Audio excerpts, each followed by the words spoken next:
हरे कृष्णा। मैं हूं ज्योतिषाचार्य डॉक्टर अरविंद त्रिपाठी। आप देख रहे हैं लक्ष्य गुरु कार्यक्रम। लक्ष्य गुरु कार्यक्रम में आपका बहुत बहुत स्वागत है। आज हम आपसे बात करेंगे कि गीता जयंती क्या है, गीता जयंती का महत्व क्या है और यह गीता जयंती क्यों मनाया जाता है, इसके पीछे बेसिक कारण क्या है और जो भगवान श्री कृष्ण है, जो योगेश्वर श्री कृष्ण है, उन्होंने गीता में क्या उपदेश दिया है और दैनिक जीवन में हम क्या करें कि इसका महत्व और बढ़ जाए और उस जीवन का क्या सार है, इसके बारे में हम आपको आज विस्तार से बताएंगे। तो आइए हम आपको बताते हैं कि गीता जयंती क्या है, गीता जयंती क्यों मनाया जाता है। तो गीता जयंती आज से 5000 वर्ष पूर्व शुक्ल पक्ष की एकादशी को, जो मार्गशीर्ष शुक्ल पक्ष की एकादशी होता है, उसमें भगवान श्री कृष्ण ने कुरुक्षेत्र के मैदान में अपने परम प्रिय अर्जुन को गीता के माध्यम से उन्होंने उपदेश दिया, जो आज भी स्वर्ण पृष्ठों में वर्णित है और जीवित है और वह मानव जीवन के लिए बड़ा ही महत्वपूर्ण है। गीता में एक तरीके से देखा जाए तो भगवान योगेश्वर श्री कृष्ण की वाणी है और गीता में उन्होंने साफ कहा है कि जो भी व्यक्ति अपना कर्म करता है, कर्मों का फल भोगता है और यह जीवन जीने का एक सार है कि जीवन आप कैसे जिए, जीवन से भागे नहीं, जीवन से लड़े। और जीवन में उन्होंने कहा कि योगसु कर्मः कौशलम वर्किच वर्षित कार्य ही पूजा है, कर्मण्येवाधिकारस्ते मा फलेषु कदाचन। कर्म करने में ही आपका अधिकार है, फल की इच्छा न करें। तो उन्होंने गीता में भगवान श्री कृष्ण के, योगेश्वर श्री कृष्ण के मुख से, मुखारविंद से निकली हुई वाक्य है, निकला हुआ उपदेश है, जो अपने परम प्रिय अर्जुन को उन्होंने उपदेश सहित वर्णन किया था। उसमें उन्होंने बताया है कि जीवन क्या है, जीवन को कैसे जिया जाए, जीवन में किस किस तरह के लोग हैं, जीवन में आपकी क्या भूमिका है। आप सिर्फ निमित्त मात्र हैं, कर्ता धर्ता सब ईश्वर है, लेकिन इसके निमित्त आप जो भी कार्य करते हैं उसका फल आपको मिलता है। अच्छे कर्म करते हैं, बुरे कर्म करते हैं, दोनों जो भी कर्म करते हैं उसका फल आपको भोगना है। कर्मों का पूरा पूरा आपका हिसाब लेखा जोखा होता है, भगवान श्री कृष्ण ने उपदेश दिया है। इसके बारे में हम आपको विस्तार से बताएंगे। तो अब हम आइए बात करते हैं कि गीता जयंती क्या होती है। तो आज से जो 5000 वर्ष पूर्व कुरुक्षेत्र के मैदान में मार्गशीर्ष शुक्ल पक्ष की एकादशी को, जो भगवान योगेश्वर श्री कृष्ण ने कुरुक्षेत्र के मैदान में जो उपदेश दिया, जो वर्णन किया, वह आज ही के दिन हुआ था। उसको मार्गशीर्ष शुक्ल पक्ष की एकादशी कहते हैं। चूंकि गीता का जो वाक्य है यह मानव जीवन के जीने का एक सूत्र वाक्य है, जीवंत है, तो जीवित चीजों की जयंती मनाई जाती है। तो आज श्रीमद् भागवत गीता भगवान योगेश्वर श्री कृष्ण के मुखार बिंदु से निकला था, तो उस गीता की, उस भगवत गीता की आज हम उसको जयंती के रूप में मनाते हैं। तो इसको हम कहते हैं गीता जयंती। गीता जयंती जीवन में अगर हम उसको पालन करें तो हमको जीवन में किसी भी प्रकार की कोई कष्ट नहीं रहेगा। कहते हैं कि मनुष्य अपने भाग्य का स्वयं निर्माता होता है, चाहे वो अपने भाग्य अच्छा लिखे चाहे खराब लिखे, वह उसके कर्मों पर आधारित होता है। यही उन्होंने अर्जुन को बताया और कहा है कि देखो, प्रारब्ध के वशीभूत होकर के ही व्यक्ति कर्म करता है, ठीक है, लेकिन व्यक्ति को ईश्वर ने बुद्धि दिया है, मेधा दिया है। वह मेधा अपने निर्णय लेने के लिए स्वतंत्र है कि वह अच्छा कर्म करता है कि बुरा कर्म करता है। व्यक्ति गलत कार्य करता है, गलत हो जाता है तो कहता है कि भगवान ने किया, सही कार्य करता है, सही हो जाता है तो कहता मैंने किया। तो ऐसा नहीं है। अगर आपने अच्छा कर्म किया तो आपको अच्छा फल मिलेगा, अगर आपने बुरा कर्म किया तो आपको मिलेगा। आपका है, वो भगवान ने नहीं किया। भगवान ने आपको बुद्धि दिया है सोचने के लिए, आप सोचने के लिए स्वतंत्र है। निर्णय लेना आपकी चॉइस है। भगवान ने निर्णय करने के लिए आपको नहीं चॉइस किया था, आपकी चॉइस है। आपने अपनी चॉइस से गलत अच्छा जो भी करते हो आपकी चॉइस, उसमें भगवान की चॉइस नहीं थी। लेकिन आप गलत कार्य करके भगवान को दोष देते हैं, ऐसा नहीं होना चाहिए। तो गीता बड़ा ही महत्वपूर्ण है। हिंदू धर्म ग्रंथों में, सनातन धर्मों में अगर गीता का पाठ किया जाए तो आज उसके लिए दिन बड़ा महत्वपूर्ण रहेगा। व्यक्ति भगवत गीता का पाठ करके अपनी समस्याओं का समाधान कर सकता है, अपने दुख को दूर कर सकता है। भगवान के बताए हुए रास्तों का अगर अनुगमन करे, अनुसरण करे, तो व्यक्ति की सारी विघ्न बाधाएं दूर हो सकती हैं। तो गीता जयंती पर यह खास तौर से बड़ा ही महत्वपूर्ण है, जो भगवान श्री योगेश्वर श्री कृष्ण ने अर्जुन को उपदेश दिया था। अब हम आपसे बात करेंगे कि गीता का जीवन में क्या महत्व है। तो देखिए, जो भगवत गीता है वह खास तौर से हिंदू धर्म ग्रंथों में, सनातन धर्मों में इसकी बड़ी महत्ता है। इसमें एक एक वाक्य, एक एक शब्द सूत्र है।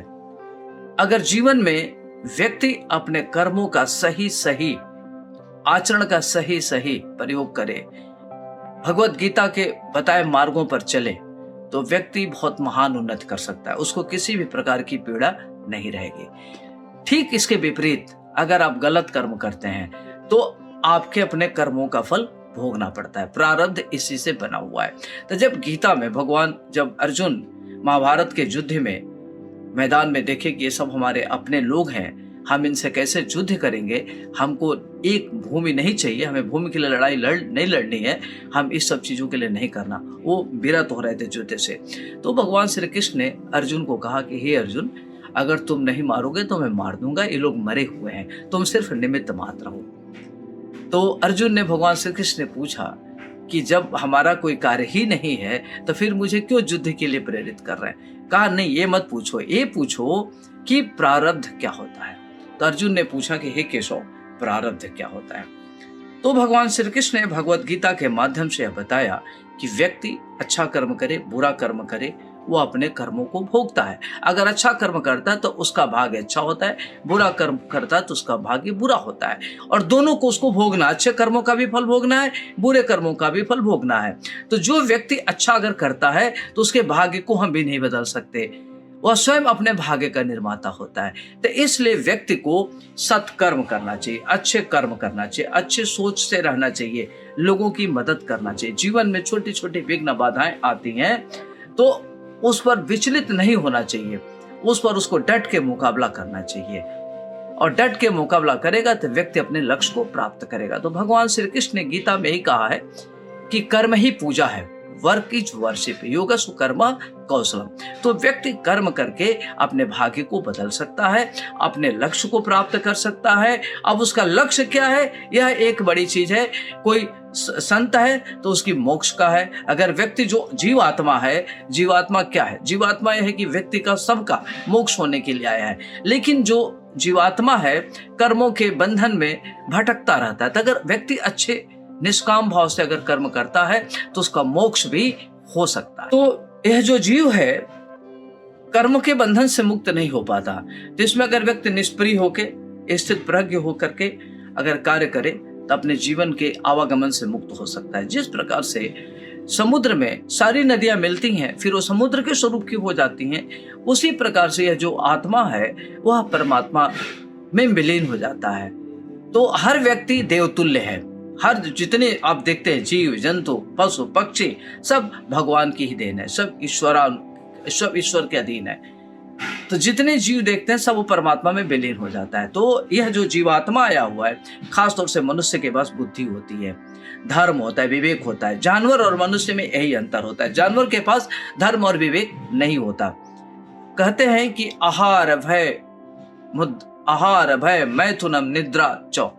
आहार पशु भी लेता है, मनुष्य भी लेता है, पशु भी बच्चा पैदा करता है, मनुष्य भी बच्चा पैदा करता है, मनुष्य को भी भय होता है, पशु को भी भय होता है। सारी प्रक्रिया पशु और मनुष्य के एक जैसे है।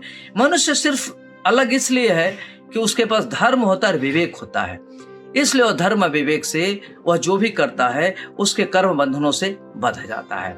अगर वह सत्कर्म करता है तो आगे बढ़ता है, और अगर उसका कर्म ठीक नहीं है तो वह उसके खराब रास्ते पर जाता है, उसको कर्मों के फल को भोगने के लिए पैदा होना पड़ता है। तो भगवान श्री कृष्ण ने गीता में कहा है कि व्यक्ति जो भी आया अपने कर्म के बंधनों से बंधा हुआ है। तो आपको मौका मिला है तो आप अच्छे कर्म करिए, भगवान को याद करिए, और जो आपकी जिम्मेदारी है, जो दायित्व है, उसको ठीक से निभावें। यह गीता जयंती पर विशेष है। और धर्म और अधर्म, देखिए सत्य तीनों लोकों में कोई भी हो, तीनों लोकों में एक जैसे होगा। दिखता है, उसका असर बहुत देर तक रहता है। वह कभी झूठा नहीं हो सकता, चाहे कलयुग हो, सतयुग हो, त्रेता हो, द्वापर हो। हर युग में सत्य की महत्ता रही है, झूठ की भी महत्ता रही है, लेकिन झूठ का पैर नहीं होता। तो इसमें अगर व्यक्ति अपना कर्म ईमानदारी से करे, मेहनत से करे, तो व्यक्ति बहुत आगे जा सकता है। कभी ये नहीं सोचना चाहिए कि हम झूठ बोल करके बहुत आगे बढ़ जाएंगे। वह तत्कालिक तो आगे बढ़ सकता है, लेकिन उसकी विकास नियमित नहीं हो सकता, उसमें अस्थायित्व तो नहीं होता। इसलिए यह सोच करके कि हम जो कर्म करते हैं उसका फल हमें, जैसे आप जमीन में एक बीज डालते हैं, आपको 1000 गुना मिलता है। इसी तरीके से जो भी आप कर्म करते हैं उसका 1000 गुना आपको मिलता है। तो सोच के करें कि हम जो कर रहे हैं अपने लिए कर रहे हैं, आप एक सिर्फ प्रकृति के लिए, ईश्वर के एक निमित्त मात्र हैं। तो जब व्यक्ति यह सोच के कर्म करता है तो आगे बढ़ता है, प्रगति करता है। अब हम आपको ये बताएंगे कि गीता जयंती पर, ये तो मैंने आपको सिंपल सा बताया कि आप अपने गीता जयंती में आप क्या करें और गीता जयंती क्या होता है इसके बारे में बताया, भगवान ने क्या उपदेश दिया उसको बहुत सिंपल तरीके से जो व्यवहारिक रूप से आपको बताया। और आज आप क्या करें गीता जयंती पर, तो गीता जयंती पर ओम नमो भगवते वासुदेवाय नमः इस मंत्र का जप करें। अगर आप जिस निमित्त कोई भी जप करते हैं तो आपको उसमें सफलता मिलती है। अपने मन की शांति के लिए, मन की एकाग्रता के लिए, धन के लिए, खुशहाली के लिए, पद प्रतिष्ठा के लिए आप ओम नमो भगवते वासुदेवाय नमः इस मंत्र का जप करें। श्रीमद् भागवत गीता का पाठ करें, भगवान का ध्यान करें और अब दान करें। ये सब चीजें करते हैं तो आज का दिन आपके लिए बहुत महत्वपूर्ण रहेगा। और गीता में जो भगवान ने लिखा, भगवान कहते हैं कि आप मुझको जिस रूप में भजेंगे हम आपको उसी रूप में मिलेंगे। तो भगवान को आप सखा रूप में, मित्र रूप में, गुरु रूप में, ईश्वर रूप में, पिता रूप में, जिस रूप में उनका आप स्मरण करेंगे आपको उसी रूप में मिलेंगे। भगवान भक्त के वश में होते हैं, भक्त भगवान के वश में और भक्त भगवान के वश में होता है।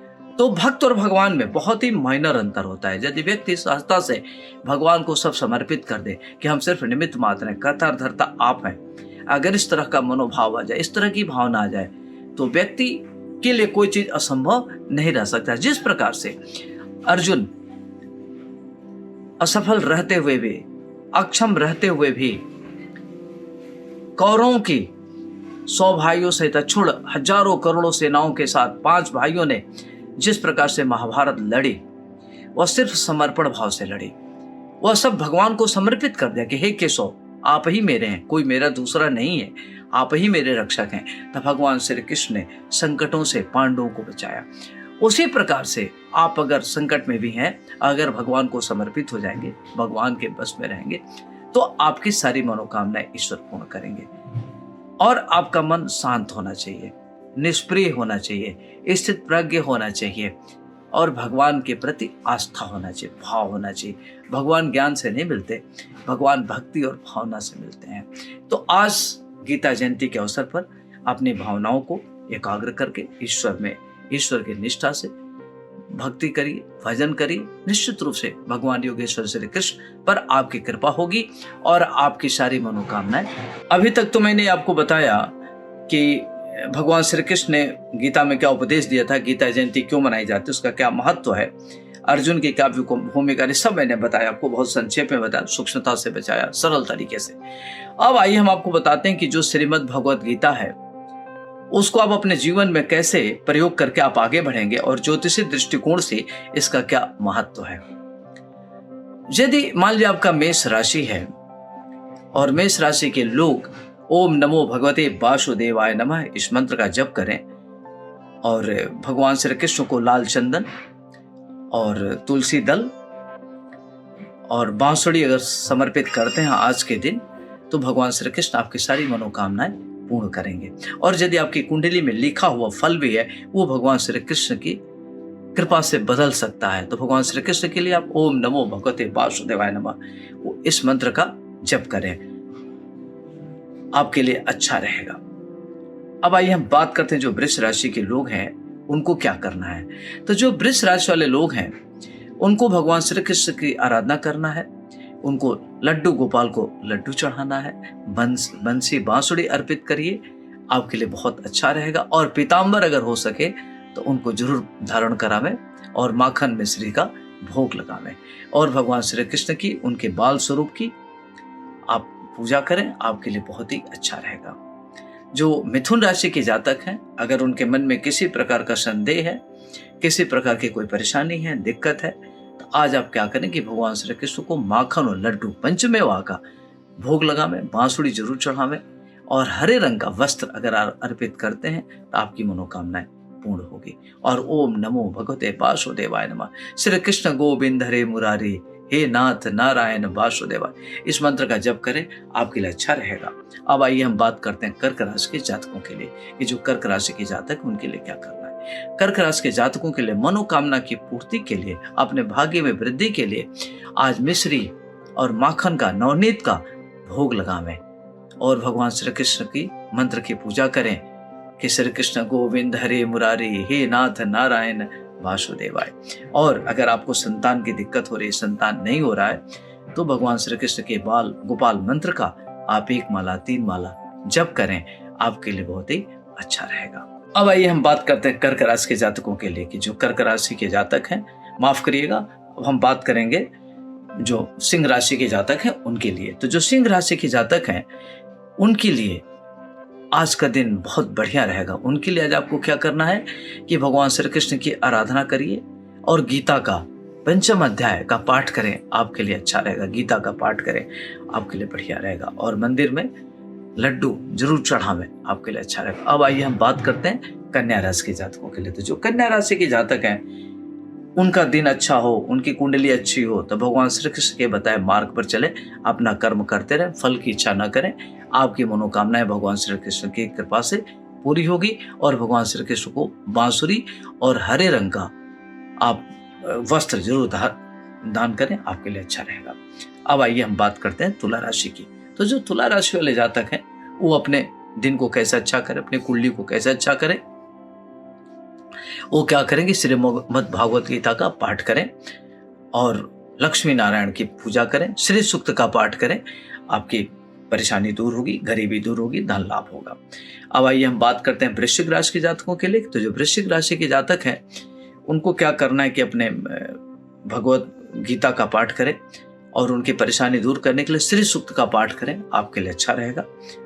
अब आइए हम बात करते हैं धनु राशि के जातकों के लिए। जो धनु राशि के जातक हैं उनके लिए कालखंड बहुत बढ़िया। अब भगवान श्री कृष्ण की पूजा करें, ओम नमो भगवते वासुदेवाय नमः, इस मंत्र का जप करें और नवनीत और मक्खन जरूर भगवान को भोग लगावें, आपके लिए बढ़िया रहेगा। अब आइए हम बात करते हैं वृश्चिक राशि की। तो जो वृश्चिक राशि की जातक हैं उनके लिए भी क्या है कि आज आप भगवान विष्णु जी की आराधना करें और बाल गोपाल को लड्डू चढ़ावें, नवनीत मक्खन और तुलसी दल चढ़ाना आप ना भूलें। अब आइए हम बात करते हैं कुंभ राशि वाले जातकों के लिए। तो जो कुंभ राशि के जातक हैं उनको क्या करना है कि भगवान श्री कृष्ण की आराधना करना है, बांसुरी अर्पित करनी है और मक्खन का भोग लगाना है। और अब आइए हम बात करते हैं जो मीन राशि वाले जातक हैं। तो जो मीन राशि वाले जातक हैं उनको क्या करना है कि लड्डू अर्पित करें और बाल गोपाल के मंत्र का जप करें, आपके लिए अच्छा रहेगा। और श्री सूक्त का पाठ करें, आपके लिए बहुत ही अच्छा रहेगा।